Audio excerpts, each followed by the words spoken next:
All right, welcome everybody to Dreamocracy in America. We're having some creative conversations to redefine and save democracy at a time when these conversations are most needed. We think the artists and the disenfranchised communities are the visionaries to lead us out of this quagmire. Yes, and we are. It's an existential Victor quagmire. Payan, this is me right here. And Pocha Peña, that's me. How y'all doing? Anyways, we're really excited. This is our Happy May Day. 6th conversation. And we're having on May Day. May Day. May Day. Yes. May Day, which is the precursor to Cinco de Mayo. Yes. And we'll be talking about it later today because it's also the day for, international labor, and strikes are on everybody's mind. And renter strikes on everybody's mind because rents are due today. Yeah. So we're going to be talking about that. We're going to be talking about rents. Yes. And so this is a Creative Capital project. We want to be thankful to Creative Capital for making this happen. Thank you. And this is our 6th conversation. And our sexy face. Yes, our May series of conversations are going to be focusing on coronavirus hotspots. So we're talking to José Torres-Tama in New Orleans, who some of you may know as a performance activist, swamp Brujo, the Big Easy poet, writer, keeping it real guy down there in New Orleans, who took on the Louisiana Endowment of the Humanities for its omission of the Latino immigrant community in their tricentennial, because they didn't try hard enough for the tricentennial. So he knows how to get things done, and he is Ecuadorian and living in New Orleans for many, many years now. He's the union of the eagle and the condor. Just like us, eagle, condor. Bolivia, eagle, America. Aslan. Anyway, so we're really excited to have him here, and he's got a new piece that he is going to be talking about. Some of you might know him from his piece, Aliens, Immigrants and Other Evildoers, the Taco Truck Theater, his NPR work as a commentator. He's written for Color Lines. He has also been, touring all over the country for many, many years, giving classes, etc. But what's really important is he has been a devoted anti-fascist. He's known for his wonderful piece, This Taco Truck Kills Fascists, right? There it is. Wait, oh, I disappeared. There it is. There it is. Out on DVD now. Interdimensional, yes. For institutional. It's a beautiful documentary that we screened at our film festival, the OC Film Fiesta. We had Jose come out there and check it out. And we've got, I think, the director, Rodrigo Dorfman, in the audience, and we'll be talking to him as well. Rodrigo. Yes. And these are fascist times. There's fascist encroachment everywhere. Today, actually, here in Orange County, we have a lot of surf Nazis out there taking over the streets. And, it's dangerous times. It's time for taco trucks to counter this oppressive wave. But they're talking about a taco truck on every corner. Now's that time. We need it. Taco truck theater on every corner. We do. So we're going to introduce José Torres-Tama, and we're going to be talking about his career and his views on Dreamocracy and what he's working on, and also his vision for a new society. Let's envision, let's dream. That's the universal hand movement for vision right there. Yeah, remember, dreaming is free. Let's do so. Can we summon him? José Torres-Tama. Oh, it's bell time. It's a transformative and magical time. Come to us, José Torres-Tama. From the swamp, the ether. Torres-Tama. Are you there, José Torres-Tama? Yes, I'm trying to get. All right, can you see me? I'm trying to get. See you, Torres-Tama. All right, you're with us. I went down to St. James Infirmary.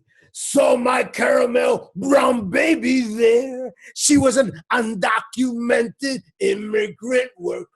She had cleaned out the Superdome and Convention Center, but nobody was there to cry for her. Sin papeles se murió trabajando por una miseria de dólares, su sudor y su sangre regalando. She was living in a parallel universe in a bizarre science fiction reality, ubiquitous and invisible simultaneously, reconstructing the city that Care and Bush forgot. But like much of her brown Latino family, her pain and suffering doesn't mean a lot to the likes of you and gringos generally. Era una mujer mestiza, invisible para los blancos en general, como mucha de su gente indocumentada, sufriendo en la plena oscuridad, aguantando brutalidad policial y deportaciones de la pinche inmigración. Sin comida y sin casa se encontraba. En la calle se murió abandonada. En un país donde sobra el dinero y la libertad, I went down to St. James Infirmary. My body overcome by grief, but I am here to tell her story.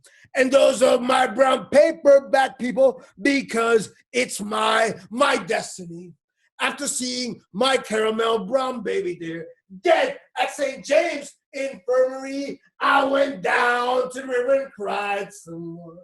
With tears, I plotted this performance for her revenge. I went down to St. James Infirmary because I create from pain. Ooh, another version for the lexicon. After an opening like that, I think I need a shot. And because I'm from New Orleans, we roll that way. You know what I'm saying, baby? Because I'm saying it. But let's make sure that we offer some petitions for the cyber crosses. We want to offer a petition to Elewa. Pide la Elewa. Aha. Yemaya. Oshun. And Ashe. And we all say Ashe. And of course, for myself. Ow! I don't even know what's in there anymore. Pero está rico y suave como yo. Oh, I feel a little green, verde como me siento verde, extraterrestre verde sin mi tarjeta verde, que supuestamente me marca como verde ilegal. I feel a little green, I feel a little alien green, I feel a little extraterrestrial green, my favorite Martian green, supposedly illegal green card, undocumented green, distrustful state green, odious Othello jealous thespian green, broccoli of the many meals we pick for you green, guacamole, you can't live without green, jalapeno revolution, here we come green, green of your painful greenback that we earn with our green banks flush because of our resilient Texas green spirit that will boycott the Arizona van green inside a law that leads to plush green of infected minds and polluted battery acid green souls. But I know not all you green goes hate like that green greed that exploits immigrant labor and our green alien vulnerability, as endangered as the swamp green of Louisiana, threatened by British petroleum logo green, black oil spill transforming the green blue waters of the Gulf into a Greenpeace emergency with their putrid lies that the oil has disappeared into the green ecosphere just like that. Ay caramba! Bienvenidos to the hemispheric Americas. And let's remember, since the pilgrims arrived without papers, why were they not deported with Columbus and his 3 ships? They, the Europeans were the first illegal aliens in the hemispheric Americas. Take that to the bank, baby, darling, boo, hoo, you. And it's there to remember, no human being is illegal. No human being is illegal. No human being is illegal. Ningún ser humano es ilegal. Ningún ser humano es ilegal. No tengo paciencia para gente sin conciencia. I've got no patience for people without consciousness. I've got no patience for people without consciousness. Take that to the bank, baby, darling, boo, hoo, you. And you Agent Orange of Chaos, you Agent Orange of Chaos, with your orange comb over, hiding the many burning crosses on fire, hiding the many burning crosses on fire that ignite to fever pitch every time you give another speech to make America hate again. You and your hateful minions with previous Jefferson Beauregard sessions at your side, who scripted into law your zero tolerance policy in the summer of 2018, where we discovered you were jailing children in cages, baby. Ow! Your agents were forcing thirsty immigrant mothers to drink toilet water to quench their thirst. Ow!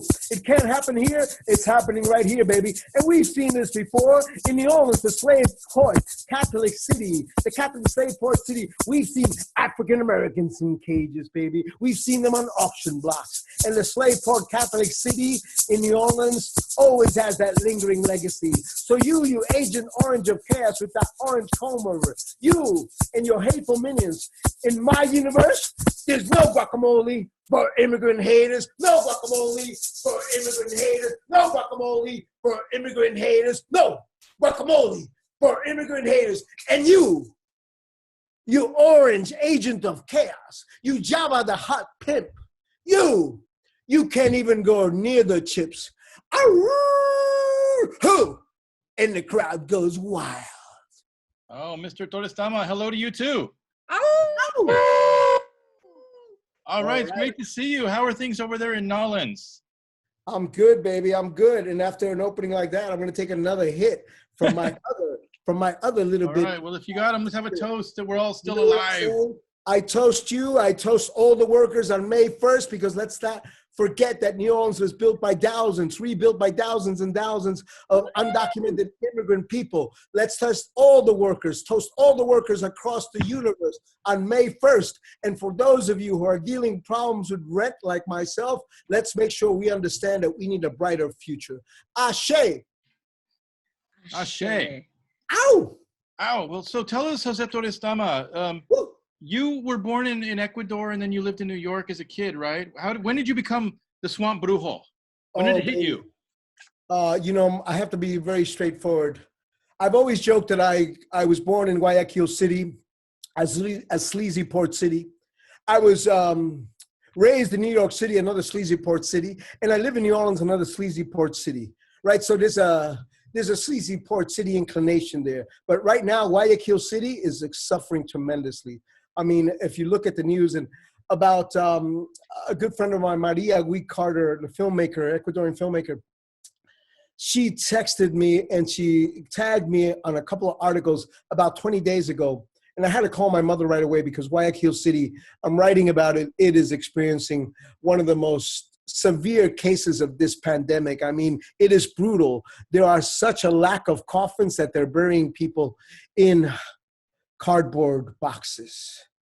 So I spent about 2 weeks ago, I spent from early morning into early dawn, and dawn is always in the early time, just reading article after article. And it broke my heart, and I had to begin writing, because the first thing that I can do to deal with immigrant trauma of my experience here and what I saw is to write poems. That's my first action. It's my first course of action. I started creative writing, and in New York City, I also studied traditional drawing. So I grew up there. My family business in New York City, we sold coffee in Union Square with a coffee wagon service. And that's how they supported my schooling. I went to the Art Students League, but selling coffee was part of our ascension into what we often refer to the North American dream. And my parents are hard immigrant parents. My mother came here in 1968, just me and her, leaving a dictatorship and leaving a very unfortunate circumstance with my biological father. She remarried here with a Peruvian man who's got a strong work ethic. They established a coffee wagon business. They put me through Jesuit schools. I went to college up north, and here I am, and I migrated to the swamps. I need to get away from the New York winter after 15 years of living there. And then here I found my voices in many forms. New Orleans is, like Garcia Marquez says, the northernmost point of the Caribbean. So it's a Caribbean city. And I found my many voices here. In fact, I began street performing. I saw the Dirty Dozen Brass Band. I was blown away by the jugglers there. And I said, that's what I want to do. And I became a fire juggler. I do comedy, and then I worked here, and then I worked all over Europe. And I developed much of the improvisational skills that you can't learn in college, that you learn simply by performing on the streets. So those are my first introductions, because I came here as a visual artist looking to try to continue my practices and maybe do designs for T-shirts or something. All I know is I wanted to get up away from the Northeast. I came here and I found my home. Excellent. Now, as you know, this project is kind of a take on Alexis de Tocqueville's Democracy in America. We pick up where de Tocqueville left off. I love that. Ow! Because a lot of people did not talk to, and they look like all of you in the audience right here. They look like us. They look like you guys. Yes! Talk to you. So we're talking to you. But anyways, he actually made it down to New Orleans because as a Frenchman, you know, he couldn't miss that because it's still a heavily, you know, French city. But it was even more back then. But he didn't like what he saw. And what he saw was a lot of fucked up shit. Slavery. He saw the Indian removal. He actually rode on a steamboat to New Orleans with Sam Houston, who later went on to take over Texas. But it was right during the time when Jackson's policies were going into effect. And so he didn't write much about the South because he quite frankly was disgusted, horrified with it. But he didn't note that he went down to New Orleans and that was his encounter. So if you look at his notebooks, there's a tremendous cruelty, not just to humans, but to all living things. But what's interesting is that your work travels similar territory. You talk about slavery and the legacies of it. You talk about indigenous cruelty, populations. the cruelty of capitalism. Well, I mean, I often call it, much to the chagrin of many scholars here who don't like to refer to it, I call it the Catholic slave port city. Because let's not forget, the French and the Spanish, as much as I speak Spanish and I often push Spanish, it's la lengua de la puta madre, straight up, right? It's the colonizing language. I also have Quechua heritage from Guayaquil, right? I'm a Quechua native, and Tama's an actual German name. So I'm a hybrid of the hemispheric Americas, right? A bilingual citizen of the hemispheric Americas. But we can't forget about the slave port legacy of New Orleans that continues, and it's tragic. And in fact, Jackson Square in the film, with Rodrigo. And Rodrigo is really brilliant at posing different questions. In the film, we talk about Andrew Jackson and the Indian Removal Act. Jackson Square in New Orleans isn't named after Michael Jackson. It's named after Andrew Jackson. See, some jokes I do just for me. So, Andrew Jackson wrote the Indian Removal Act. I mean, brutal. But Jackson not only did that, but he betrayed the African-American people, the enslaved people, the free people of color, and other people who fought with him against the big battle in New Orleans against the British when the British were looking back. So let's not forget that the French and the Spanish, they were brutal slave traders, and they were Catholic. And on Jackson Square, getting back to that, they would hang the leaders of slave revolts. They would hang the leaders of slave revolts, and they would also sever the heads of slave revolt leaders, of enslaved people and leaders who were trying to free their own people, sever their heads and place them on 10-foot poles in Jackson Square as a convenient deterrent, if I may.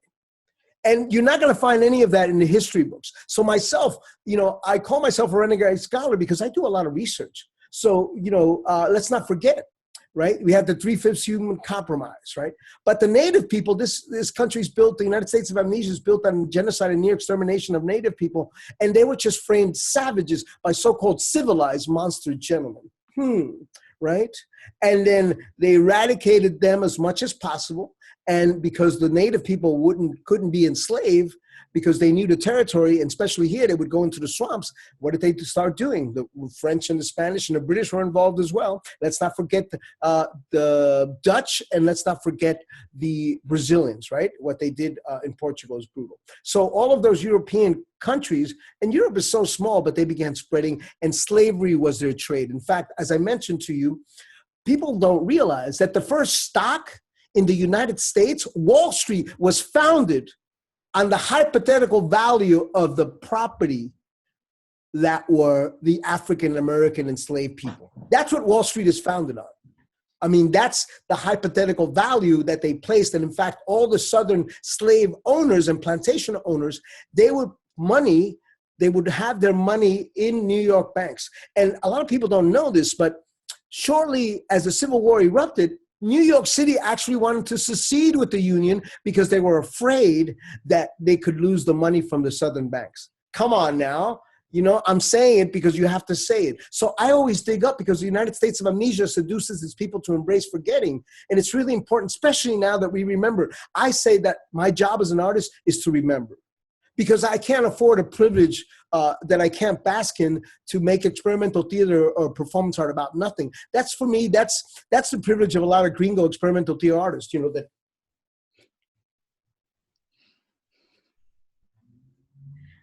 I do movement too, you know what I'm saying? Right? But we have to speak the truth. As an immigrant, I have to speak about my people's pain. And that is actually inspired by Eduardo Galeano, you know, the conceptual, brilliant writer, journalist, poet. He's our James Baldwin, right? He's like Naomi Klein, Howard Zinn, and Noam Chomsky put together for us, right? And he fled as a journalist. He had to flee dictatorship after dictatorship. Right? So it's important for us to speak to people's pain and speak the truth. And also, once you look at history, you know, because we're in California where there's so much historical erasure from the 1840s on, just we would rather make it disappear. But what people forget— the state of amnesia. Yes, but what people forget is that slavery was never completely abolished. It's still permitted in the 13th Amendment for prisoners.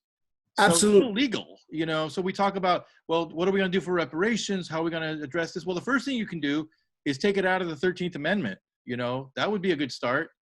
So yeah, no, you have to look at history. It's crazy.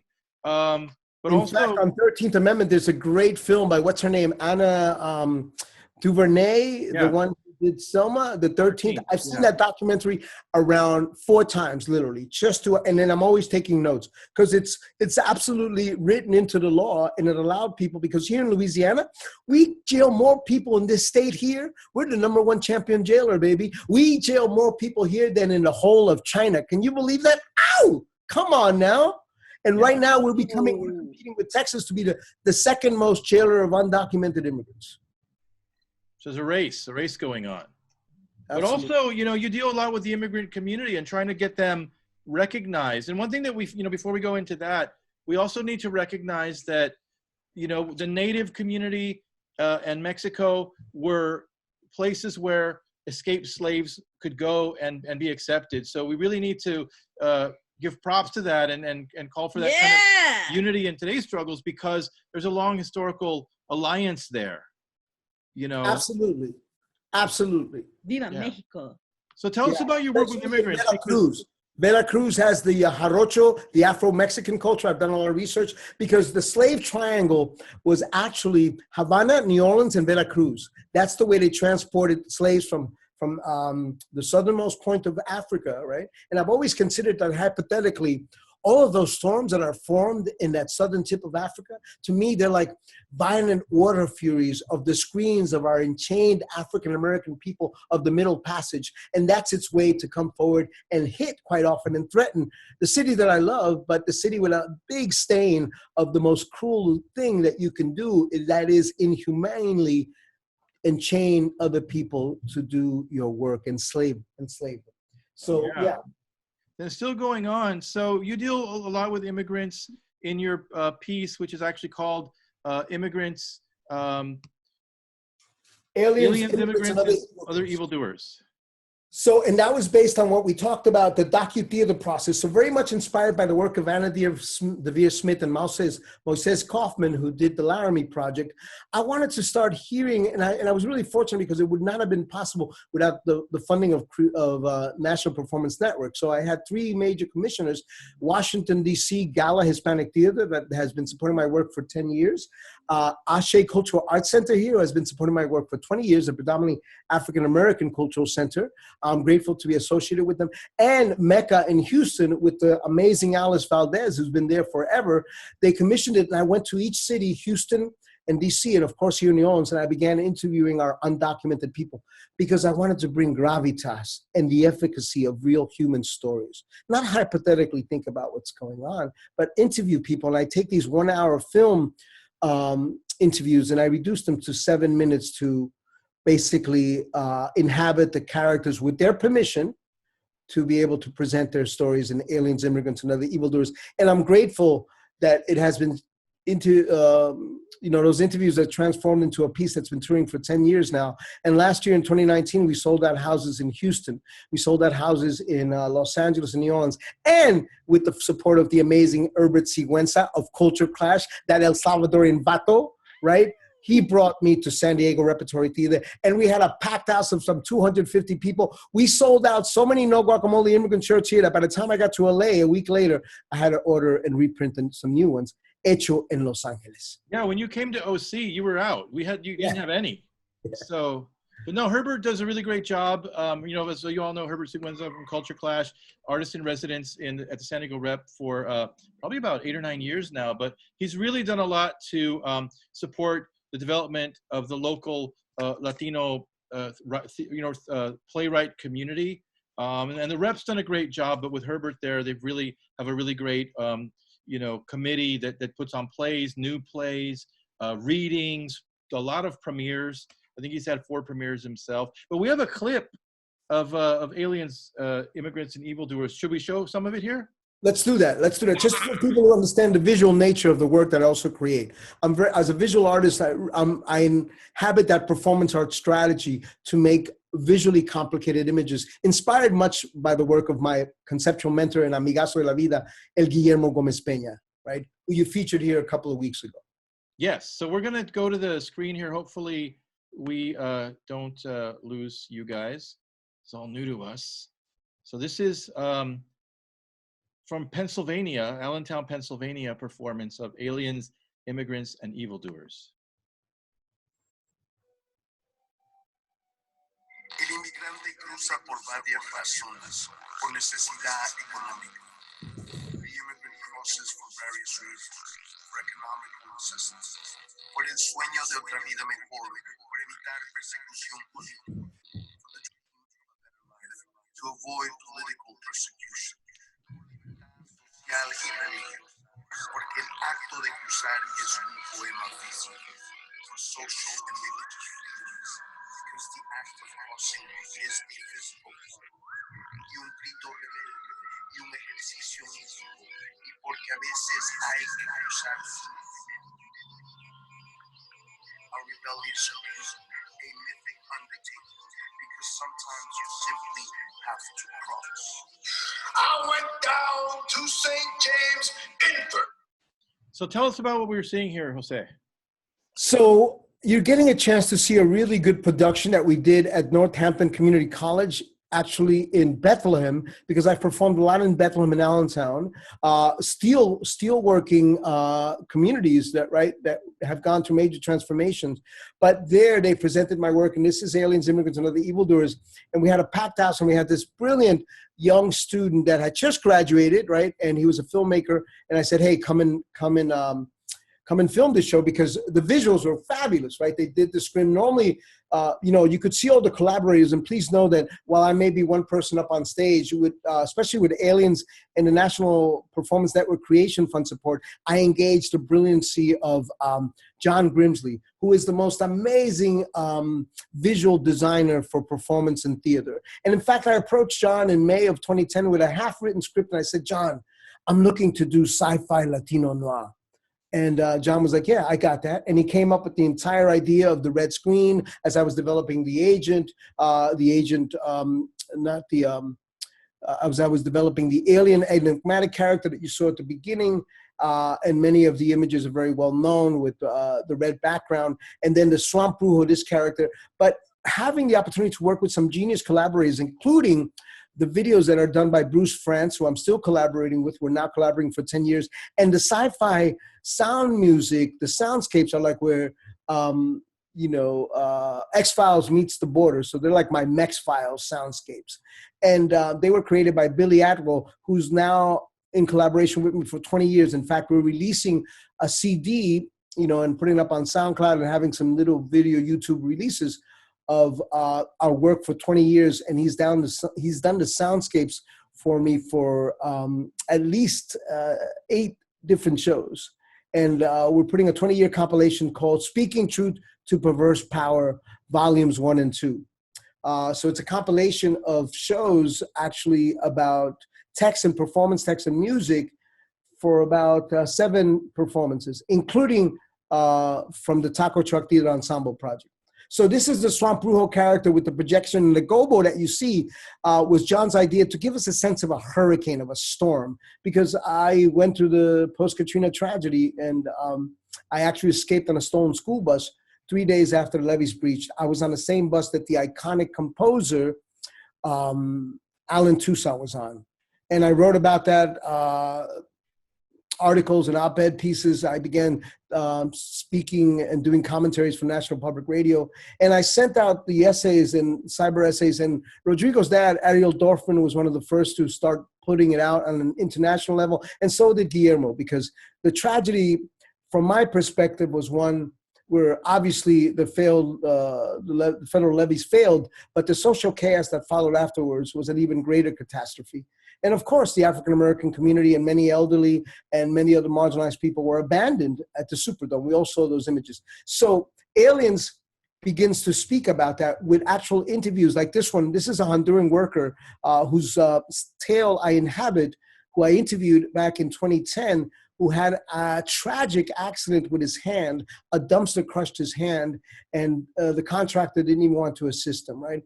So that's an epic archetypal story that speaks to the health crisis and the accidents that many immigrants went through. And, you know, that's one of the iconic images of the alien character. And we have the projections to the flags by Bruce France. So that's the nature of this work. It was edited by Tosca Ofelia Fernandez.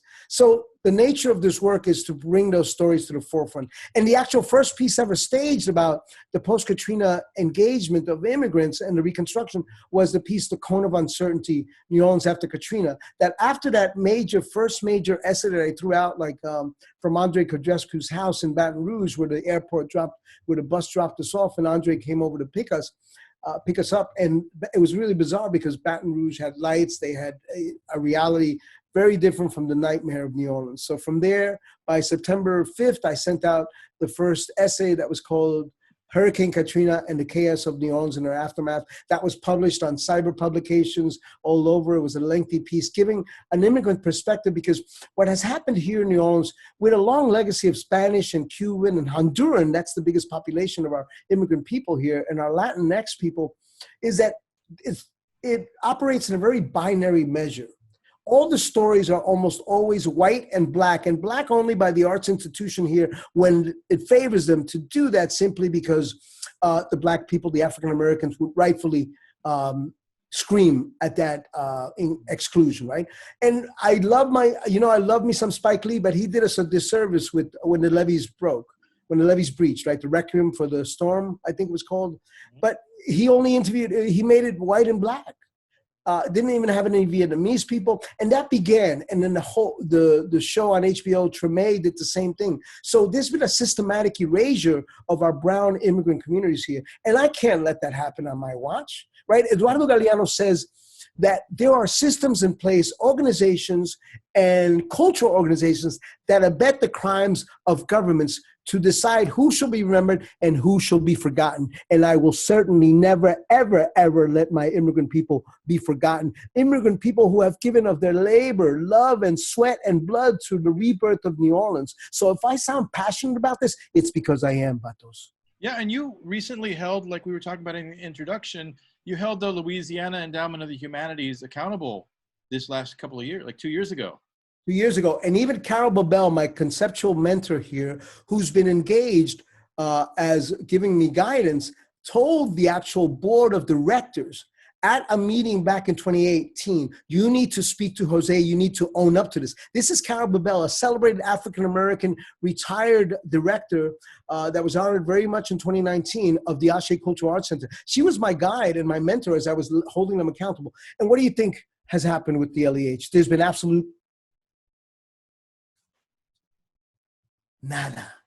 Yeah. To whom or not to whom, to hold the LEH accountable for their sins against our people. You know what I'm saying, Batos? Because I'm saying it. No, this is my psychedelic death skull that I brought back from Mexico, from Mexico. Because we're always on the verge of death here in the Big Easy. And what has happened right after the storm? Who has been the people that are most affected by this capitalistic system? The African-American people and the undocumented and the immigrant people, because we're the most marginalized. Let's not forget that the biggest religion in this country, come on now, we know the biggest religion. We know that. It's the only currency in the history of the world that actually says and mentions God. In God we trust. I don't know about that, fellas. Yeah. And speaking of immigrants, you know, united in death, last time we saw you, the Hard Rock Cafe had just collapsed. Hard Rock Hotel had just collapsed. And they had some bodies still inside. Did they take October the bodies 12th. out? Nope. October 12th of last year, and I'm writing a couple of op-ed pieces. It's the biggest tragic metaphor you can imagine, right? Both an African-American gentleman, Kimberly Quignon, who's in his 30s, and a Mexican-American immigrant who's like 62 or 63, both died with their bodies still buried in the Hard Rock Collapse Cafe, in the collapse of the Hard Rock Cafe. And it's been really, really sad and tragic because Mayor Cantrell was discovered to have supported those developers who actually were going way behind the zoning prerequisites because they were putting up like a 12, 13-story building on the edge of the quarter. And she received support and she became silent when activists were demanding for those bodies to be removed. In fact, she wanted to collapse the building before those bodies were to remove. So it's like a tragic metaphor of Black and brown people in the city. What do? Come on, they're buried in the rubble of the Hard Rock Cafe. You can't have a greater living installation of how this country, and this city in particular, treats its Black and brown people. Yeah, and now with what Trump's talking about with the COVID relief, he's trying to, well, first of all, he doesn't want to give any money to the undocumented workers. He wants us to disappear. And Everybody second, disappear. he doesn't want to give any money to the states that have sanctuary cities. So good luck getting food, man, if you do that, if the workers get sick. What if the workers were to go on strike? We would have an even worse crisis. They're predominantly undocumented and other immigrants. Come on now. We would have a serious food shortage. And they're called essential workers. Can I get a si se puede from Santa Dolores Huerta? Come on. Activists like her have been calling those field workers essential workers for decades. Cesar Chavez died for that. We know that. We hold these truths to be self-evident. Yeah. Because I get So you took your work from the stage to the street with your taco truck theater. Tell us about that. Oh my goodness, that was an epic project, so epic that it nearly cost me my life, Vatos. We got some funding, we leveraged some funding, but we were working without a truck for a good 4 years. We didn't get a truck donated until Steve Liggett, the amazing ex-director, previous director at Living Arts of Tulsa, found one, donated to his Living Arts for Tulsa as a nonprofit. I went to Tulsa. I laughed because Steve said, hey, we got a truck for you. But right now it's on a flatbed truck going to the mechanics because it doesn't start. So fortunately, we had some money from the NIFA grant that we got, the New England Foundation. We didn't get that big NIFA enchilada of $130K. We got a 9,000 capacity grant. We had to put about $3,000 to $4,000 into the truck to get the truck running. And then insurances, but I was able to fly in. I actually flew in, and I also think that I have a tendency to experience mythic things. You know, we all are on a mythic journey. Can you believe it? On my way flying in on January 18th into Tulsa, on the same plane, Daniel Banks was on there, right? The founder of the American Indian Movement. Or is it Dennis Banks? Dennis Banks. Dennis Banks, yeah. So, and I look at Dennis, and you know, and I had my red hat on. I'm going to put on the Pachuco hat in a little bit. And then I'm looking at him, and I recognize he's native. He recognizes my Quechua, and therefore we lock eyes on each other. He happens to sit right in back of me, and he taps me, and I'm wearing my bright red jacket with my No Guacamole from Gonna Hate His t-shirt. He taps my back, and he says, hey, I really like your hat, and I love this look. And I go, orale, thank you. I said, so, you know, you remind me of someone I'm trying to picture because I've been doing a lot of research on the American Indian movement. And he says to me very quietly and very discreet the way he is, he said, oh, yeah, I founded that movement. Right? And he was coming in, that remark. Yeah, he was coming in to lecture about the what was happening out in the pipelines in what is it, South or North Dakota. He was out there lecturing. It was going to be presented by the Universal Universalist Church. So I picked up the truck. I came back, and I had been telling Rodrigo about this project for some time. And then I began developing an ensemble, and I wanted to have music collaborators to bring the work and also be able to perform it out in the streets. And I'm grateful. I've been in many theaters, you know, performed at universities like Duke and Cal Arts and, you know, Vanderbilt and all kinds of other, you know, places where you need your work to be shown to develop that reputation as a professional artist. But I've been wanting to bring the work out into the streets. I started in the streets with my improvisation of doing comedy juggling, and I wanted to bring this work to the street. It is still my dream to try to bring it to the farm workers out in the field.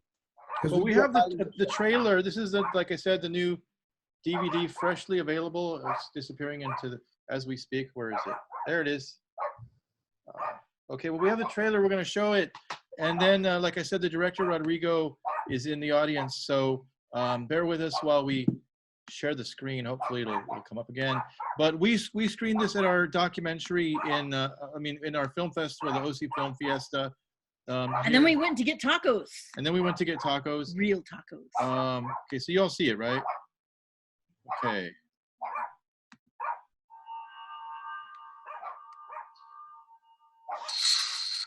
Once upon in a galaxy far, far away, there was a taco truck that traveled to where no taco truck had gone before. Its prime directive, love is radical. The Taco Truck Resistance Network. I am Obi-Wan Kenobi. This is Darius. This is Diego from the Taco Truck Resistance Network. I have a message for you. If you don't do something about it, you're gonna have taco trucks every corner.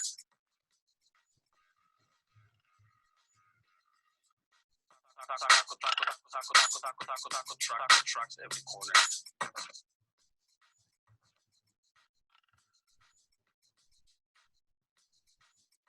In the Latin American tradition, the artist, the poet, the painter, the performer has a responsibility, almost a mythic social duty, to speak the people's pain. What we call in Spanish, la lucha de la gente, the struggle of the people.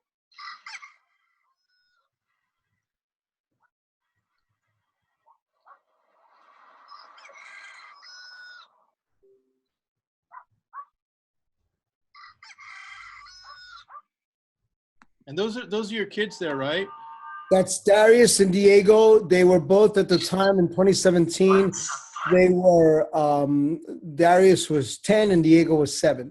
And now, of course, they're 13 and Diego's 10. Oh, they're really great in that. Well, let's see if we can bring Rodrigo on. I'm going to unmute you. Is your camera on, Rodrigo?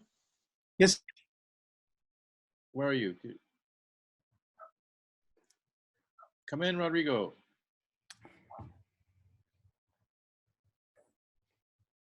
Okay, we had you for one word. I just want to say, while we're waiting for Rodrigo, I want to say hi to Victoria Garcia, who's in the audience, Lucia Grossberger Morales. We've got Paul Flores, Maria Elena Fernandez is here with us today. And so we've got people from all over the country. And Herbert Siguenza, I think he's still with us here. So there's you all again. So wave to each other. All right, so are you with, there's Rodrigo, you're muted again. Let me unmute you.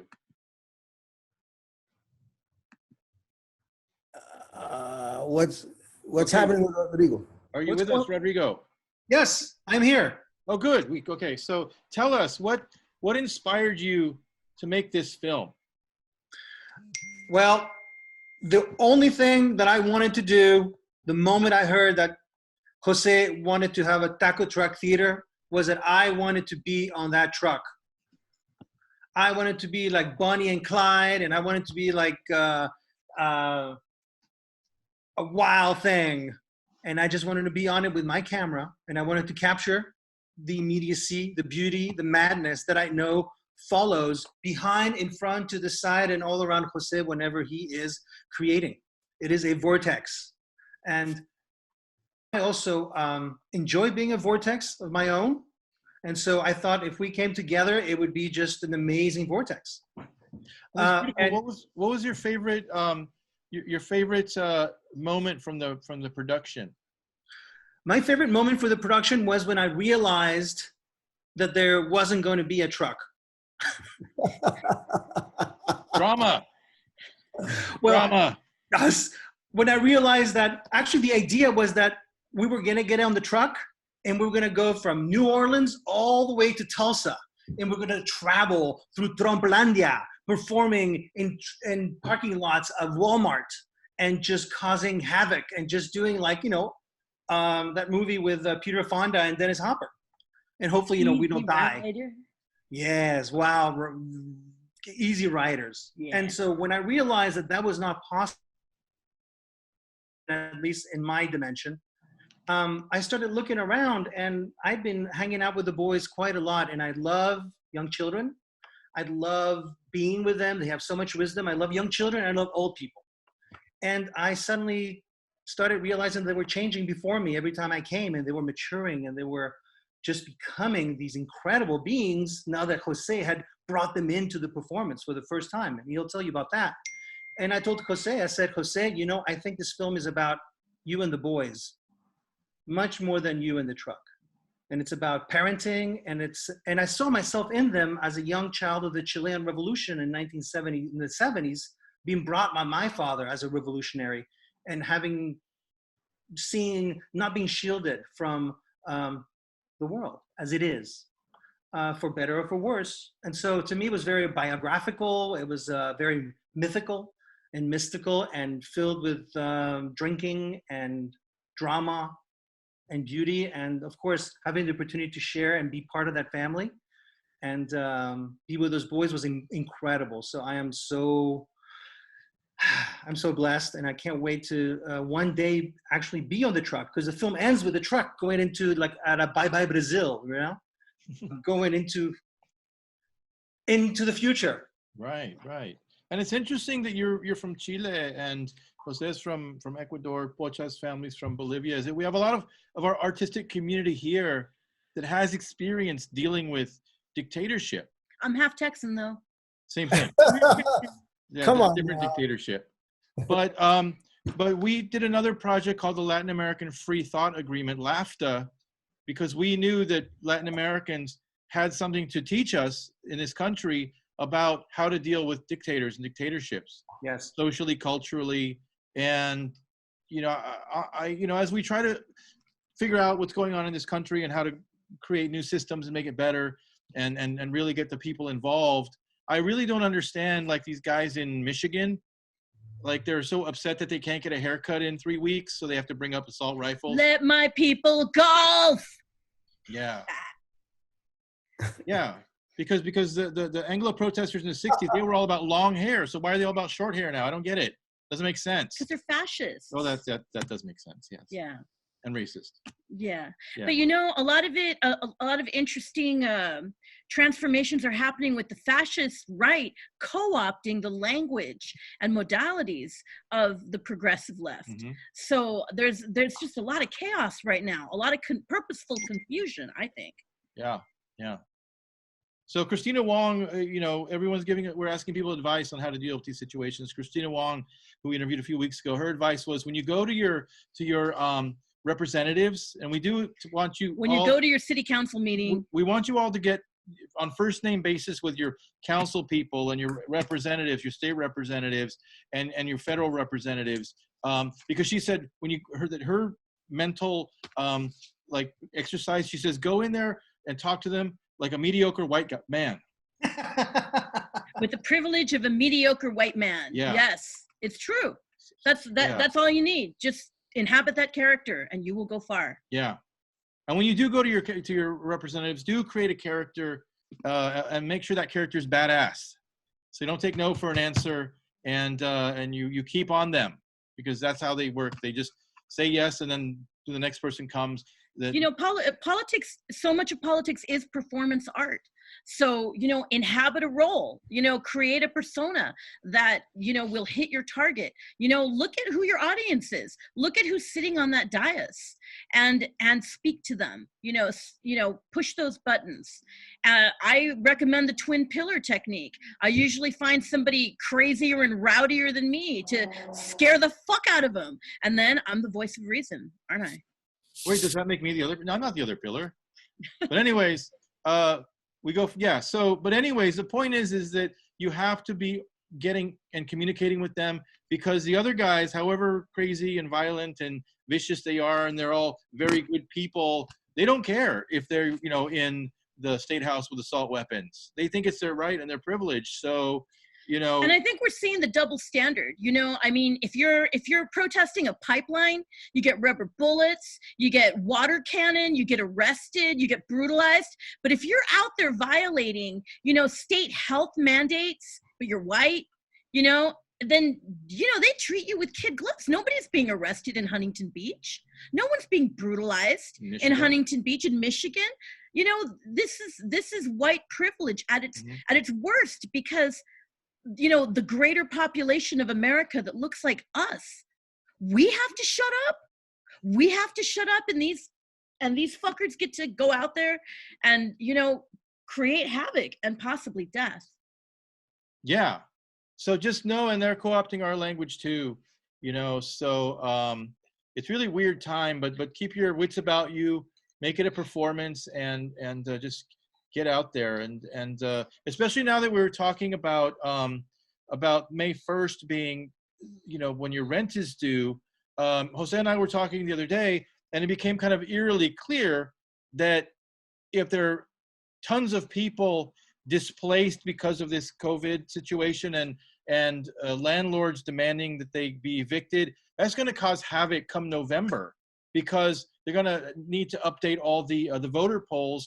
And you know how the GOP is working overtime on voter disenfranchisement. When people try to go vote and the records are still saying their old address, you know, they're not going to let them vote. So whatever you can do to organize and get that message out there, but really it's purposeful chaos. Yeah, let your representatives know that, just to say, you know, remember the 9th of November. Remember the 9th of November. So how people vote and whether they support, you know, renters and essential workers and immigrants, that we're going to remember come election time, and let them know, make sure that they know. First name basis. What's the first name of your representative, Jose? Do you know him or her? Cedric Richmond. He's getting a letter. He's getting a mouthful concerning the immigrants right now, because one of the things I'm writing, there's an article that's going to be published in Color Lines. I put on my journalistic hat again. I'm reaching out to The Atlantic, reaching out to ProPublica, trying to get this word out, is that right now, immigrants in the crowded captivity of these brutal ICE detention centers in Louisiana, where the virus is spreading, they're going to be victims immediately. Already in Richmond, I didn't even know there was a Richmond, Louisiana, but that center. Last week, I interviewed a Cuban aunt from Miami whose nephew, a Cuban asylum seeker, is in one of those detention centers in Richmond. And in Richmond, NPR finally caught up with it. Now the cases are about 6 or 7 or maybe even 10 undocumented immigrants asylum seekers, who are also infected. So it's going to be a pandemic crisis within those jails. And I'm writing to Cedric Richmond because he courted me. He knew I was an activist and leader here. You know, just, I don't pretend to speak for anyone's, but I am a loud voice here. And it's been hard living in a Big Easy for our immigrant community. That's the actual name of the book that's going to be coming out for the 15th anniversary, to contest that human rights violations that have happened. But I let him know, because he courted me and he said, how do I get your vote and how can you help me? I said, you're going to get my vote. How do you stand in terms of our undocumented immigrant community who have given off their blood for the rebirth of this city? Oh, he said, I support them. And right now, we've had to put pressure on him for previous Cuban asylum seekers. So he's getting a letter. I'm sending out a call to action. I'm engaging all the arts organizations I know here and nationally, call to action with all their names, and flood them with emails and letters to let them know that this is unacceptable, right? And also, so there's a movement between Black and brown people here right now to try to look at the jails, because the jails in Louisiana have been one of the most horrendous for the longest time. But I wanted to get back. So it's a very serious situation. I'm dealing with some rental issues right now. In fact, I've already consulted 2 lawyers because my landlord seems to think that this pandemic hasn't affected me. I've lost thousands of dollars worth of engagements. Everybody has, yeah. Everyone has. It's the same story. Everyone has. And I pay high rent in this neighborhood. She keeps telling me that, oh, that my rent is in the $1,300 that it's normally around the area. And $1,300, who can pay $1,300 here? I certainly couldn't. My rent is, it's near $1,000. So I'm already going to be speaking about that, an op-ed. I've written to the Times-Picayune before, and I've already been in touch with those editors. So I'm actively engaged with laptop activism to engage people, to let them know, one, the jails are going to be a problem, but the evictions that are beginning to happen and the landlords, because we have some property piranhas here. And now I've seen the real face of my landlord, whom I paid obligatory. I've never missed a month's rent in 9 years, right? So and they're ready to boot you just like that. It hasn't even been a month. So she wants the same rent. I said, how can you squeeze the same rent out of me when right now I have a loss of income that's dramatic? So I've already engaged with lawyers, and I texted back to her because the next thing I do, and I've already been having the guidance of some of my other friends, the next thing is going to go media with the public, with op-eds, and I have to expose it because that's what I have to do. But I want to get back to something really important that Rodrigo brought up.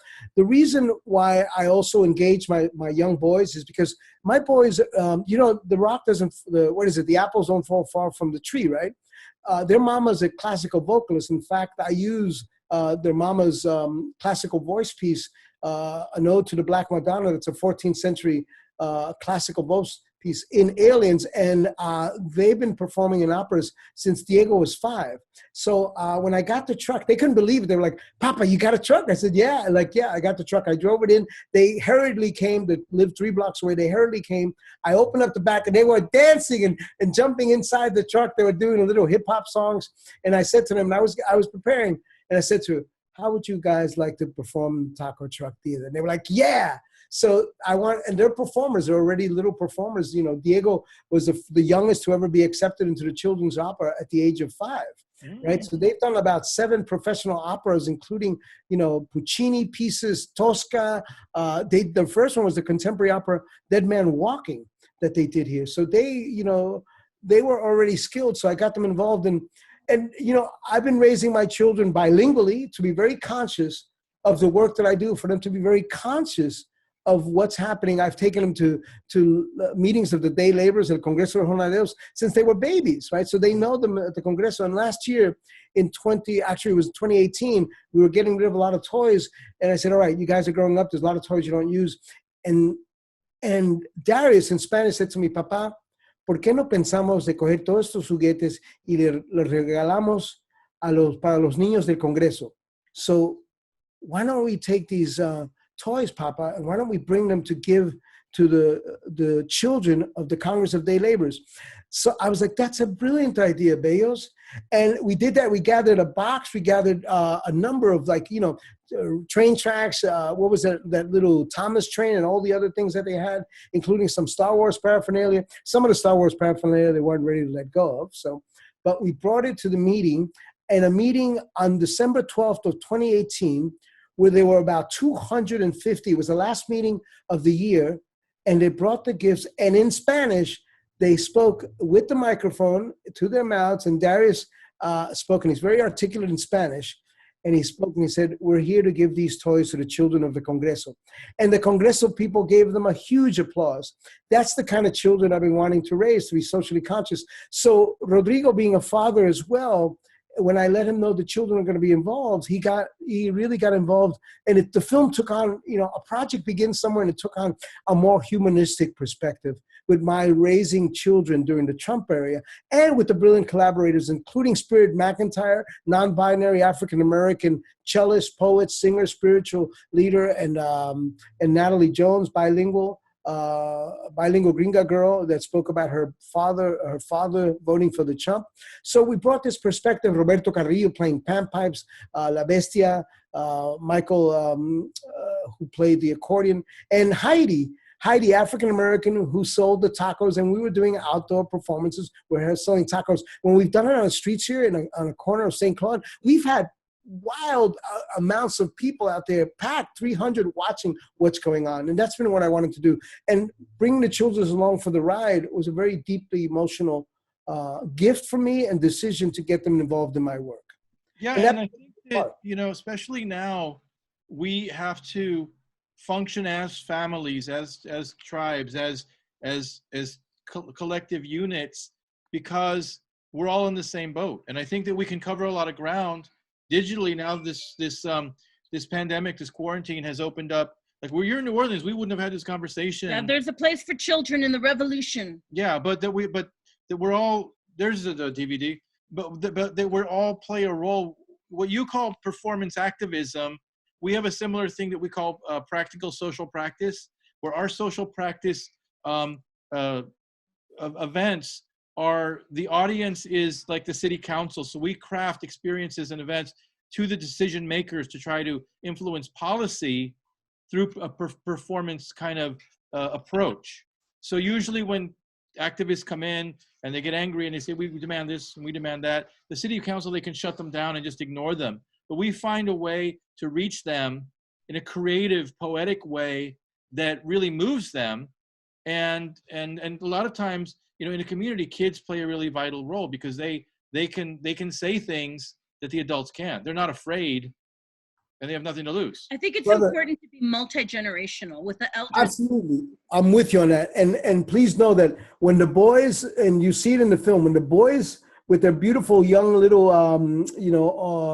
young high-pitched voices, when they sing No Human Being is Illegal, and in Spanish, the crowd loses it.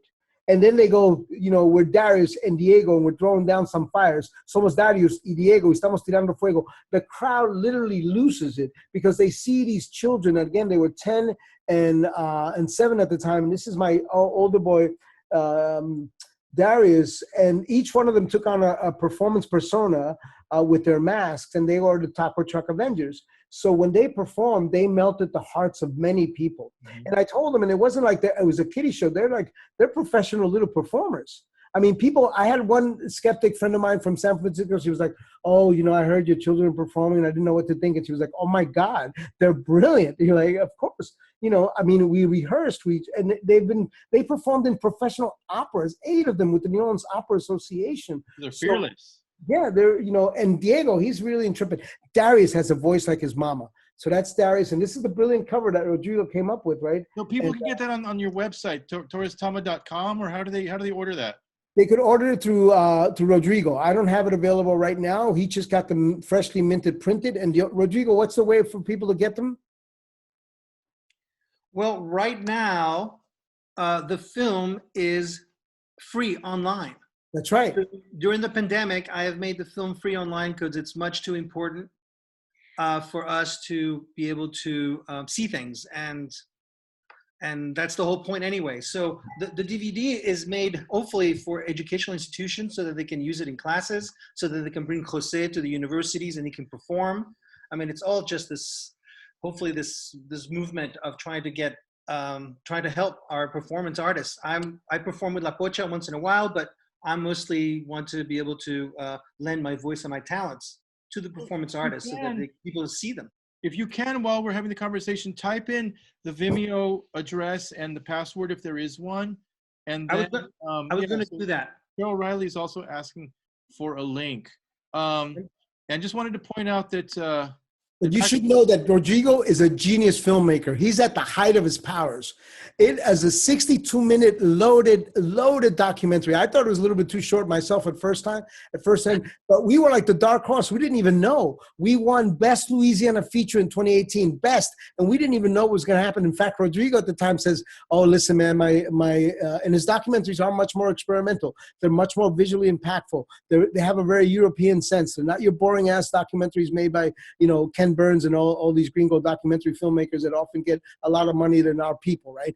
And he was like, no, I'm going to stay at the hotel. You go to the big thing. And I was like, you know, I don't get any awards. And I went there, and I wasn't expecting anything because we weren't even in the brochure. It wasn't any mention.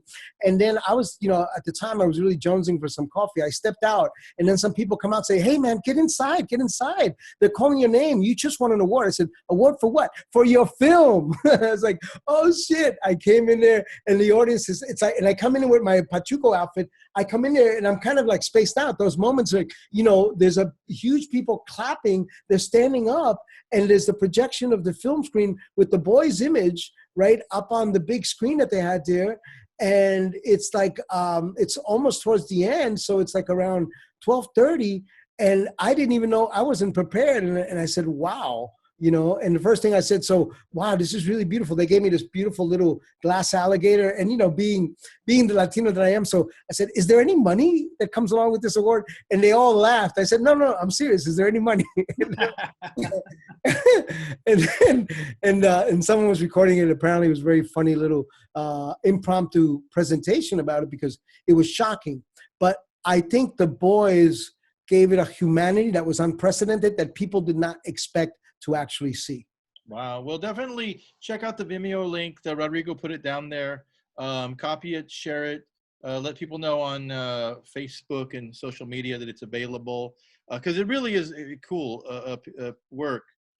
So thank you, Rodrigo. And you've got a new piece, Jose, the United States of Amnesia. The milk of amnesia. The United States of Amnesia, from Fugitive Slave Act to Zero Tolerance Policy. Let's not forget, let me just give it a little breakdown. Let me just throw these out for you. The Fugitive Slave Act, Indian Removal Act, 1830, Fugitive Slave Act, 1797, the first one, Indian Removal Act, 1830. We've got, right after that, we've got Chinese Exclusion Act, 1882.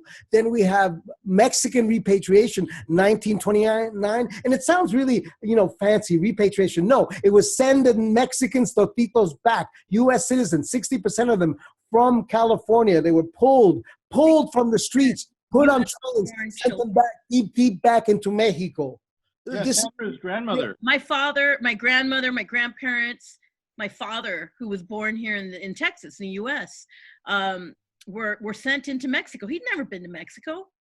You know, my grandmother died. She was 8 months pregnant. She didn't want to leave. Oh my God. She was from Northern California. She's from San Francisco. So, you know, an 8 month pregnant woman's not going to willingly, you know, make that kind of a journey in the early 30s. You know, to a rancho, like a rural area. They were pushed out, and she died because of that journey. So a lot of families, a lot of children were disenfranchised and sent south of the border and struggled to get back to their homeland, to the United States. And to this day, we still don't have access to the documentation, because it didn't just happen. I mean, there were meetings, and there was funding, and there was paperwork, and there were records, and we need to see those. Because it's up to, like they're saying, it's up to like 400,000 people. That's a lot of people. It's a calculated disenfranchisement, you know, and we've seen waves and waves of it again and again. You know, the repatriation divested so many Mexican Americans of their land and their political their properties. Yes. Their property, just like the Japanese internments did the same. Also disenfranchised in a whole generation of, you know, of people, of their property and their political power. What would America be if those two, if those two major and the projects had not happened? And then what happened with the natives? You know, Bolivia is still 60% native, not Spanish speaking, it's still majority native. But, you know, this whole nation would be a completely different place if we just didn't murder people. And Sandra actually visited Bolivia over the summer. And right before the coup. And she was really inspired because Eva was doing some really great things down there. But one of the things, you know, relating to this project that we went to, wanted to know more about was that they have a 98% voting rate because the level of voter involvement, 98%. And part of that is because there is a very strong tradition of voter involvement and community involvement in the rural indigenous communities. You know, these are collectives.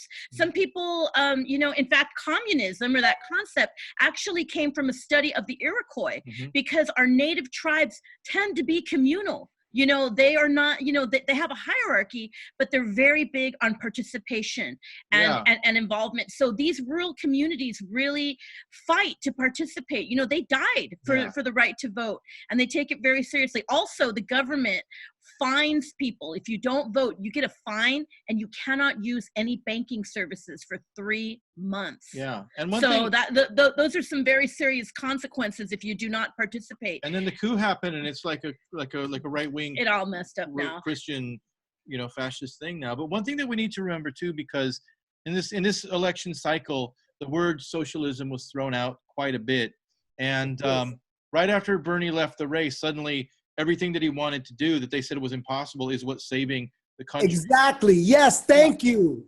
Thank you. Gracias, carnal. Gracias, carnal. It's our money. Yeah. It's our It's money. our money, baby. It's our money. So, and let's not forget, Herbert Hoover wrote that into place, 1929. And then you have FDR, who celebrated so much. He wrote the Japanese Internment Act in 1942, dispossessing the Asian people of their properties. That was another part of it. The Chinese Exclusion Act, they did the same thing with the Chinese people. They dispossessed them of their properties. That happens all the time. And let's not forget, you know, later on, one lesser known, 1947 under Eisenhower, Operation Wetback. Operation Wetback. Come on now. Right? Yeah, this is nothing new. Yes. After they had exploited the Mexican laborers post World War, they needed to send them back, right? Because that's the way our people are only good for the labor that can be exploited, and then we're disposable. And that's the same thing that has happened here in New Orleans. The zero tolerance policy is one of the most odious policies you can imagine. So we have to speak up. I'm sick and tired of being sick and tired, and just, you know, I'm beyond making the work for the stages. We need to get active. For me, performing on stage, that's just the beginning. That's just the beginning. That's just my creative plateau for me to deal with the trauma, because the trauma of my immigrant experience is such that I have to bear my, like I always said, I always feel that performance art is the bastard child of a one-night drunken stand, a drunken one-night stand between the visual arts and theater. And it's the bastard child that not a lot of people want to claim. I claim it because it allows me to actually open my wounds, reveal my open wounds on stage, you know. And I use comedy and humor because I have to, because we have to seduce things. The Pachuco character that you see in, that has a very prominent role in the Taco Truck Theater, he talks about the Indian removal act and goes, "Orale, check it out about this Indian removal act." They weren't even trying to be subtle. They could have called it Operation Iraqi Freedom, no? Could you imagine? They took the Cherokee nations, forced them out of the northern territories of Georgia, forced them to walk 1,000 miles in 1830. In one of the most brutal winters, 1,000 miles. Man, women and children died, vato, on the snow walking to Oklahoma from Georgia. Who wants to go to Oklahoma? They don't even have a baseball team there, right? Some jokes I do just for me, right? So, but, you know, we have to look at that. So when I speak about that, and I speak in the show, I speak about, you know, El Campeón, Luis Valdez, and I go, no, Luis Valdez in Suit speaks to the Mexican Repatriation Act during those riots at the time. And I go, orale, if you don't know who Luis Valdez is, Google it, no? Yeah. Because Latinos, we love to Google. I love to say Google. Google, and you know when they say, "Oye, googleame," I'm like, damn, am I gonna need plastic gloves for that? No, Google it, because you know Google is actually a Latin term. No, actually, Google is an old Aztec term from the Aztec goddess Google Quetzalcoatl, which means look shit up, as say, know your history in the United States of amnesia that seduces you to embrace forgetting. So we have to remember. You know, it's the job of the artist to remember. Yeah, and I think that while everybody is you know, quarantined at home, you know, you've got a job to do. You're actually working. You are researchers. All this information is out there in catalogs, in you know, books, in libraries. If you've ever wondered something like, what doesn't make sense about this country, look it up. It's at your fingertips right now, and make art out of it. Because like I said, a lot of it is just how you define things. And I've always said that, you know, we were talking about socialism before. The point I was going to make was that Americans, you know, like God bless America, Americans, they're afraid of socialism because they think of communists in Eastern Europe. But Latinos and Latin Americans, like Sandra was saying, that our notion of socialism is more collectivism from indigenous traditions. So whereas European socialism and communism is an industrial concept, the one from the Americas is an environmental concept, talking about how to, the resources are nature, the food, trees, and water. Let's make sure we understand. So my texts are published in this book, Immigrant Dreams and Alien Nightmares, for 25 years, 1989 to 2014, on the performance text that you've heard me perform. This is the book by Northwestern University Press that came out last year that has the full script of Aliens. This one you can get on my site in the books area of torrestama.com. This one you could order from Northern University Press. And I speak in the text here, especially about these laws in Aliens, Immigrants, and Other Evildoers. United States of Amnesia, I carry it further with a lot more research and projections of those actual laws. But let's make sure we understand that there is no such thing as America. America is a continent. I'm a bilingual citizen of the hemispheric Americas, vatos. No, let's make sure we understand, because like Eduardo Galeano says, and I push it further, we can't allow the United States of Amnesia of North America to take hostage, the moniker of America for itself as all that is good and noble, because we know the United States of North America has a tough time living up to its press release. And on top of that, the United States of America is not the only United States. Mexico is also los Estados Unidos de Mexico. So suck it, MAGA types. So anyways, so tell us about your new piece, because I want to get to questions, since you've got a lot of friends in the audience, and I want to make sure that they have a chance to connect with you.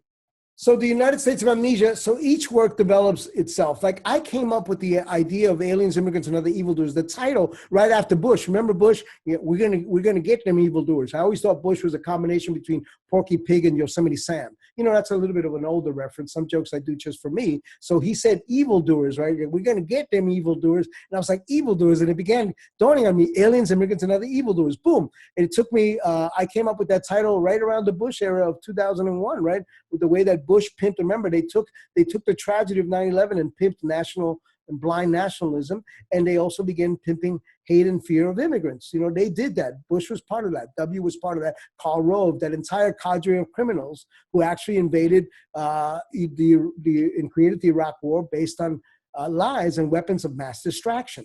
And then I came up with that title. And then while I was performing that one, I already was thinking of the Taco Truck Theater, because I was performing on stages. We sold out a 200-seat theater in Vanderbilt early on. And I was like, I need the work. And we made some allowances, and we had some of the immigrant community in Nashville coming. They have a big Latino community there, because I want my people to see it. And I was like, no, I need to. Mecca gave me a van, and they had me go and do excerpts of the piece all over Houston and Pasadena and other places to perform the piece in Spanish, because I could do it in Spanish as well, to the Mexican and immigrant community there. And I thought, this is what I want to do. So I began developing that idea in 2011. It took me till 2013 to get the funding. It took me to 2017 to get the Taco Truck Theater actual moving with the truck. And then within the Taco Truck Theater, I had been developing the language of the United States of Amnesia, that title, for some time.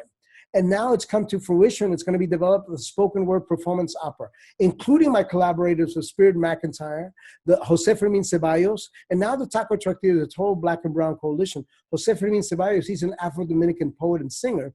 And then we're going to engage in DC, very much like the strategies of Ping Chong.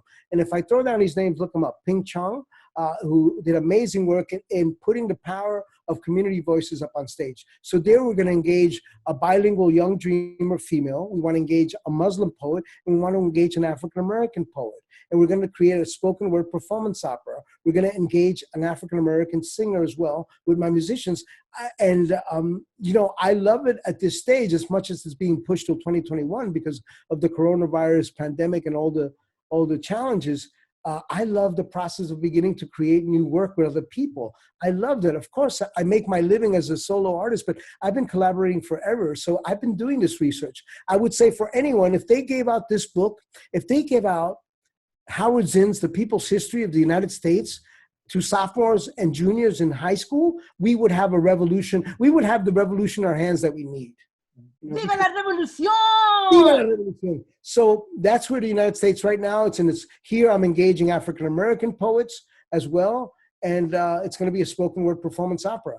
and I can't wait to get into it, you know. The big question is, what does dreamocracy look like to you? What does it mean to you? What's your dream, Jose?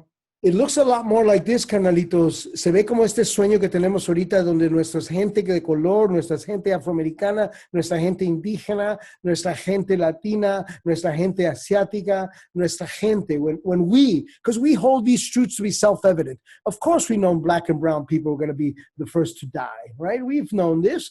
And of course, with the Trump talking about the Chinese virus, we knew that there was going to be hate crimes against Asian Americans, because the actual hate in this country, it's just slightly above the skin, you know, because you can't acknowledge that if you deny that a country has been founded, a beacon of democracy, on the enslavement of Africans and near genocide of Native people, and the fact that the appropriations of the northern territories of Mexico, from Texas to California to Oklahoma, Arizona, Utah, Nevada, New Mexico, if you deny that, then we know that the hate of white supremacy is right there below the skin. So I want to really see, because I'm sick and tired of being sick and tired of arts agencies, especially across this country, continuously championing diversity. And you look at their boards, you look at the regional theater. It was really beautiful to hear Herbert Siwentza talk about how it helped Culture Clash to really jump into that regional theater when San Diego Rep invited him to perform there. Because the regional theaters across this country, oh my God, come on now. They're like one of the worst. They're full of just staging the Christian era narratives of the patriarchal plantation. You know, they'll present August Wilson on February, in February. Every once in a while, they'll do a Latina play or a Latin American play, but they are part of the problem. So we have to know that this is a pandemic pause of possibilities. My dream is to really have it be totally inclusion. We need to be at the top. You know, I don't want to be just at someone's table. No, picking up the crumbs. I want to be there at the head. I want to have our foods there at the meal. We want to make sure that our palette of caliente foods and culture are there and prominent, not just for championing diversity, no, for true absolute inclusion. That's my dream. Yeah, and now that we have technology like we're doing today, we don't just have to seize the means of production, we can become the means of production. Anybody with a laptop, you have access to the world, to have your own conversation, to do your own performance, to do your own, spoken word, your own reading. So take advantage of that. Get your audiences together. New York, California, Mexico, Latin America. So this is the time. This is your time. So we bring the heart, and we bring the pain, and we bring the enlightenment. Awesome. Well, thank you, José Torres-Tama. I'm going to unmute everybody, and let's give him a big round of applause. So we're going to take questions now. If you have a question, raise your hand. I'll call on you. Who has a question? Purple, do you have a question? Wake up. Gente, wake up. Wake up, gente. Don't snore. Don't sleep. Time to wake up. Time to wake up. That's all I got to say about that. Okay. Victoria? I love you, Herbert. Te quiero mucho, carnal. I was just wondering Love you too, bro. What does your future touring look like? What are you envisioning for the future? Well, this is a pandemic pause of possibilities. We hold these truths to be self-evident. That's one of the new pieces and new poems. We, the marginalized, the people of color, and I don't even like this term people of color, melanin people of power, melanin people of power, we have to take the reins. And whenever they talk about, we're tired, when they talk about politically correctness, what they're saying really is that they are upset that they can't use the N-word. They're upset that they can't call me a spit, because that was my nickname in college, right? It was my nickname in grammar school, Spick. That was what I was called, right? And now I actually had to vaccinate me from the hate of that word to get over it. So I really see us as being, we have to be there. I mean, my dream is I can't wait for Alexandria Ocasio-Cortez to become of age so she could run for the first Latina woman president. Come on now. I want to see that. That's a dream. That's a dream. That's a dream. That's what I want to see. And here in New Orleans, for example, we're a rudderless people. We don't have any representatives, right? I was happy to see Julian Castro, the Castro brothers get involved. I was happy to see some Asians. And then what happened? Look at how it reduced. Let's make sure we understand. One of my other personas is called El Señor Boca Mucho Grande. El Señor Boca Mucho Grande has a tough time and points out the obvious. We are now down to 2 septenarians, 70-year-old people, 70-year-old white men. Come on now. We had another 70-year-old. I mean, I think Bernie was 78. What's his name? Biden is 75 and the Trump is 73. This is where we are. We should be fucking upset. We should go viral with our fury. This is our choices. Come on now. Stupid versus sleepy. Alexandria Ocasio-Cortez. That's my dream. And we started with such a promising race, you know, with Yang and with, you know, like you said, Castro, with several women, several all the women. women. Yeah. Strong women, like really, really good candidates, which I still think can beat Biden, could have beaten Biden, but that's another thing. We all know what's going on, as they say. But, you know, let your people hear, let your representatives know. There's no reason to just roll over. Waiting for me? Yeah, so who else has a comment? Paul, Lucia, Moises? Yeah, I am. While we're here with José Torres-Tama in our little cabaret electronico. Wake up, Raza, wake up. Come on, Ad. Yeah, what does Bernard Sanchez have to say? Moises Castillo, where are you coming in from? Oh, coming in here from lovely Auburn, California, about 30 miles away from Sacramento, Northern California. Yeah, I really enjoy your work and listening to Senor Tama, and thank you very much for your time and this virtual meeting in these hectic times. So yeah, thank you. No, we have to inspire each other about those. We have to really inspire each other. That's, you know, when I've come back to colleges or universities or to towns where I've had younger poets say, wow, I've been inspired by your work. I was like, you can't have a greater, you know, I'm a Pisces, right? So I have a lot of heart, a lot of compassion. I'm very empathetic and I'm an empath, right? You can't have a greater sense of some accomplishment than someone telling you that they're inspired and therefore it inspired them to make their own work. You know, I had already been creating work when I met Guillermo Gomez Peña in 1992, but it was inspirational. We saw so many things that were simpatico. I was inspired by the work of Rodessa Jones. I was inspired by the work of Tim Miller in California. I was inspired by Holly Hughes. I was inspired by the work of Karen Finley, Eric Bogosian. So whenever people tell me, oh, I'm interested in making solo performance art, all I say is go see some as much as you can. And, you know, and of course I've been doing solo work, but I've been directing undocumented youth for a long time before we called them undocumented, right? I've done youth projects and on my website under community engagement projects. I've been trying to empower people's voices, working with homeless teens, working with Black and brown youth, working with men post-incarceration, Black and brown. Because for me, to be honest, I wouldn't be a sane person if I didn't have the creative act to deal with the trauma. Yeah. No, it's such a healing thing, not just for the artist, but for the audience as well. Paul, you're in Chicago. Do you have any questions for Jose in Nolens?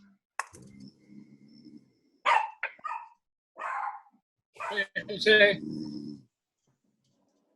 bro, just have to say more power to you. Love what you're doing. Brother, I'm grateful. I was so happy you to understand that it was a 25-year dream come true when I performed last year at the National Museum of Mexican Art. I'm so sorry you didn't get a chance to see it then, but we kicked ass.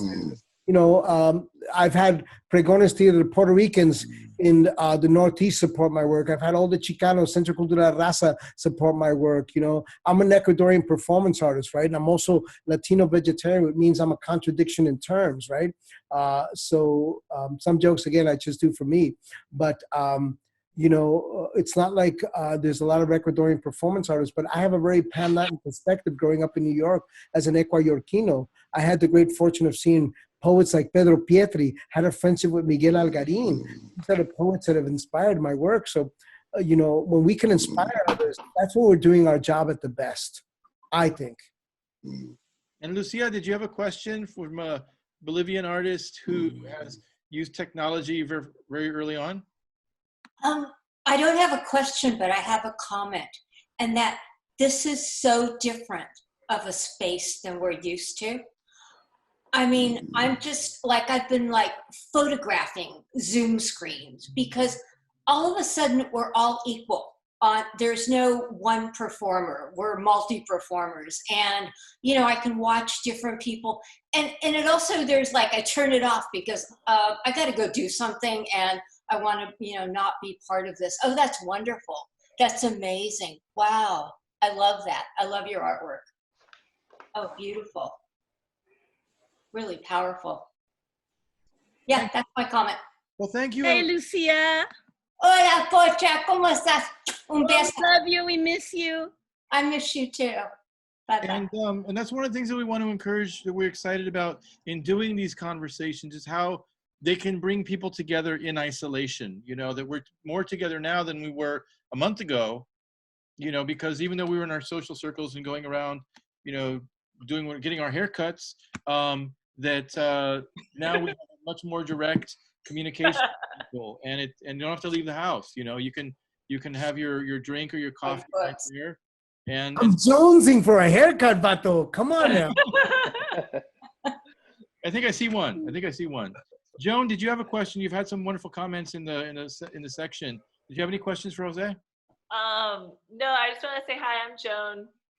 I've worked with Guillermo before too, and I just love La Pocha. So everyone who's like worked with La Pocha Nostra on here, maybe everyone. So the community. It's a gift to meet more community beyond, like, in this weird virtual moment that we really wouldn't have had the chance to do. Like, I don't think I would be looking at any of you right now if we weren't in this weird situation. Well, make sure we all continue connecting in social media, in you know, the real world, because these conversations are starting dialogues. And I like your quote or your comment that Pocha here was talking about, you know, the right co-opting the language of the left. And you said you saw a white guy with a "My Body, My Choice" T-shirt in Providence. Or the sign. I posted it in the link. I don't know if you were able to open it, but it's pretty ridiculous. So enjoy it. Yeah, so they're more absurd than us. We've got to up the ante. Yeah, definitely. On our turf. Definitely. Yes.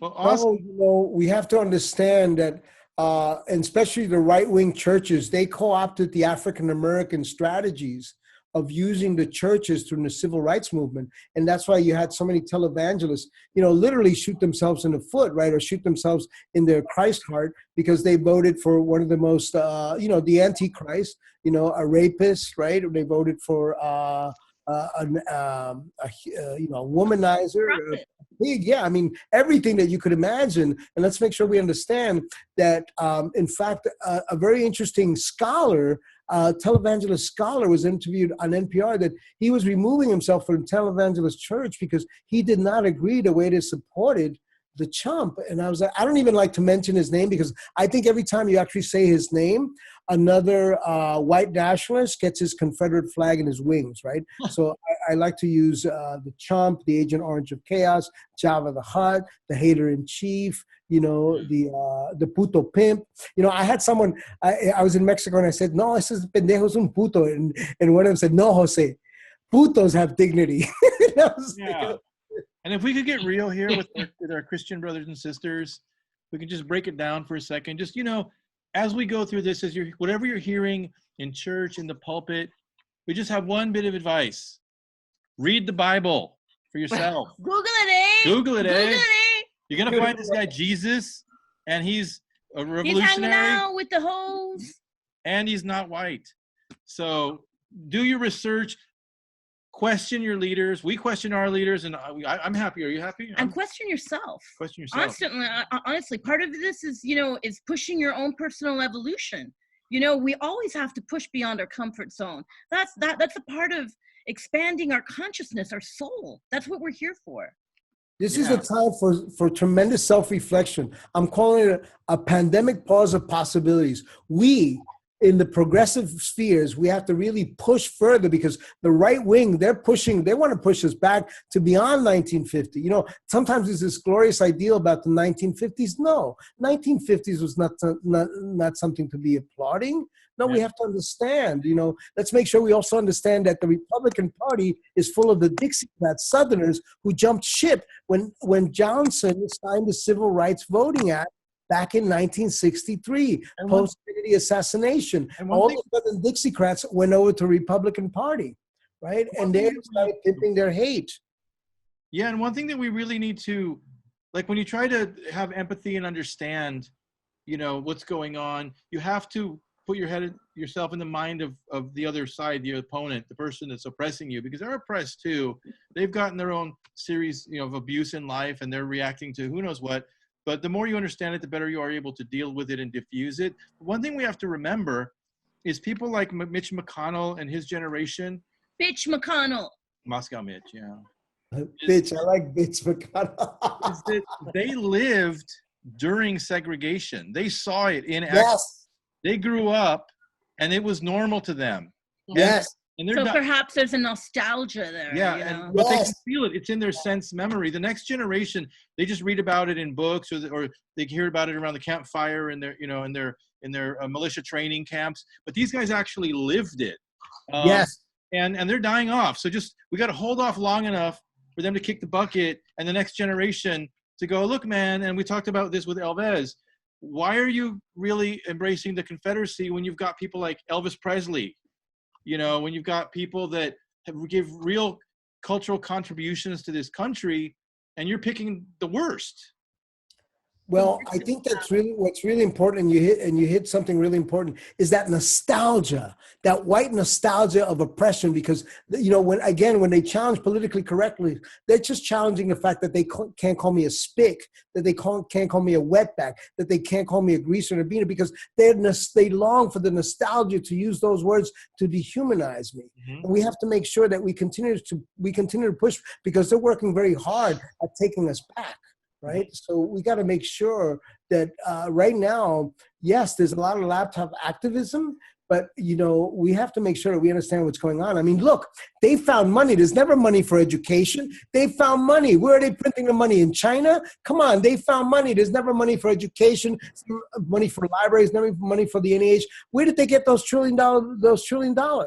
You know, they're bailing out the banks, and they're bailing out the airlines. The cruise ship companies. Yeah. Of course. Oh yeah, I feel for the cruise ship companies. I really do. I feel bad. Lo siento tanto. Yeah, it's because we've got the Princess Cruise, and next is going to be the Disney Princess Cruise that they're going to bail out. By the way, I just want to comment on this great photo by Herbert Sigüenza. Look, Herbert, Bato, like look at me and you, Bato. We need to do a show where we play the ball-headed twins or something like that. And we drop some comedy and some poignant, provocative performance interventions, right? Yes, I remember when Richard Liu, who also shaved his head, he painted the globe on his head. So yeah, and Richard is a Mexican, Mexican Chinese vato, right? In Tennessee. Yeah, so I mean, he does a lot about that. So we have to continue to really speak our minds. The more silent, like I'm going to have to go public now, and I'm reaching out to the Times, Picayune, and all the papers, because my landlord, I've let her know he doesn't know that I'm an activist. She think, I've been, I honorably made an offer because I can't pay the $900 right now, the $1,000 with the electricity. I can't pay that, right? So I'm trying to negotiate, and she's been obstinate, like thinking. She just literally texted me and said, well, apply for unemployment and give me that $600 you're going to get. What? Well, we're stronger together, and there is a national renters strike movement. So Google it, because I was listening to the radio. Google it, because it is a real thing, and we're stronger together. So here's the Oneida flag again. A vision of DREAMOCRACY here. All the colors of all the people. Yes, and any other question, any other comment from folks? All the colors of all the peoples. So please know that I like to bring a lot of heart to my work, especially Taco Truck Theater. We break hearts, and we also uplift you with the comedy. So, and the visual dynamics and the music. So I think the one thing that we have as people that have experienced tremendous amount of trauma is we have our hearts. we have our heart. We present our heart on stage. Yeah. This is what I have to offer. I can be inventive and, I'm poetically wordsmithing and dropping all kinds of things, but I bring the heart. And that's what we have. We have our heart. We have a heart that gringo privilege can never have. I can't bask in a privilege I don't have. So is there anybody else out there with some interesting cyber questions? Zoom and hold up. I had my, to Zoom or not to Zoom? That is the digestion. Yes, and so yeah, I think we've had a really great conversation, and I think we've had some really cool input. But definitely just use your keyboard. You're talking about keyboard activism, but use it for real. I mean, write a letter to your congressperson every time you see them. Jam them up, shake them down, because watch your city council meeting. Yeah. A lot of times you'll find it on there's a city channel, usually on cable, or there's some kind of public access. Be informed about what's happening locally, right? Locally to you. But who represents you, and start to hit them up. Start to have a conversation. Go to their office hours. Yeah. Get on a first name basis with them and their staff. Bring them cookies. Be the good guy, because the other guys are going to yell at them, and you're the one that doesn't yell at them. But you have the good ideas. But be persistent. Be persistent, because if there's anything that's city staff, sometimes they're overloaded. They're wearing different hats, and they don't want to put on more work for themselves or a harder burden. You have to be consistent. You have to keep hitting it. So before we wrap it up, I want to just give a couple of more shout outs. One is, if you like what you see and you want to help support our project, we have a Patreon page, patreon.com/DREAMOCRACY, and you can find our information and video recordings, Zoom recordings of our previous conversations on DREAMOCRACYInAmerica.org. I want to thank Creative Capital for helping fund this. For being our unicorn. Yes, and we cannot let José Torres-Tama go without talking about no guacamole for immigrant haters. No. Right, baby. Here we go. So, afilen los oídos, despierten la subconsciencia y ajusten sus cinturones filosóficos. Do not be afraid, amigos y amigas, porque se habla español aquí. Do not be afraid of the Spanish language, because tostitos are here to stay. In fact, we're new and improved, fat-free, and good for the economy. So if you are bilingually challenged, sharpen your ears, awake your subconscious, and adjust your philosophical seatbelts, because it's still early in the new millennium of America. Así que America, as in Central and South America as well. You love the food, so don't dehumanize the cooks. You love your huevos rancheros every Sunday that you pay so much money for. You love your pupusas from El Salvador. You love your ceviche from Ecuador. So remember, America, as in North America, wake up and smell the café con leche. And want a shirt, no guacamole for immigrant haters, go to No Guac Shirts, help support the Taco Truck Theater. Production. Yeah. Yes. We have them. We've been selling them. Victoria has one. So many other people. Last year we sold about. Yes.